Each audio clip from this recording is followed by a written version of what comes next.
ဒီတက်အထက်မှာအင်တာနက်တလားတာကိုကျွန်တော်တို့ဖတီးအသုံးပြုလို့ရရပါတော့ဘလို့သွားယူပြီးအသုံးပြုရမလဲဆိုတာဒီနေ့မိတ်ဆွေတို့ပြန်လည်မျှဝေပေးသွားမှာဖြစ်ပါတယ်ပထမဆုံးမိမိဖုန်းထဲမှာဒီတက်ဆိုတဲ့ software လေးရှိနေဖို့လိုအပ်ပါတယ်ပေါ့နော်တကယ်လို့မရှိသေးဘူးဆိုရင်ကျွန်တော်တို့ Play Store မှာသွား download လို့ရရပါတော့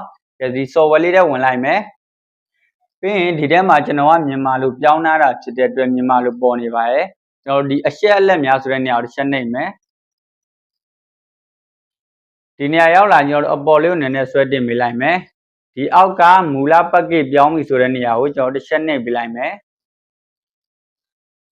ခဏလေးစောင့်ပေးလိုက်မယ်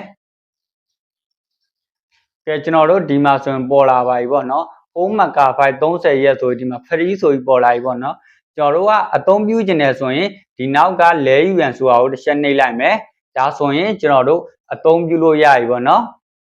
ဒီနေရာမှာတစ်ခုပြောချင်တာကတချို့ရတဲ့ကတ်တွေရတယ်တချို့ကတ်တွေကတော့မရဘူးပေါ့နော်ကျွန်တော်ကတော့အသုံးပြုလို့ရလို့မိတ်ဆွေတို့ပြန်လည်မျှဝေပေးတာဖြစ်ပါတယ်ဂျင်းနေကြက်သွမျိုးတွေလာမပြောပါနဲ့ကိုယ်တိုင်သွားပြီးတော့စမ်းသုံးကြည့်ပါရတော့လဲအမြတ်ပေါ့နော်ဒါဆိုရင်ကျွန်တော်ဗီဒီယိုလေးကမိတ်ဆွေတို့အတွက်အကျိုးရှိပြီးအသုံးတက်မယ်လို့ယုံကြည်ပါတယ်အားလုံးကိုကျေးဇူးတင်ပါတယ်ခင်ဗျ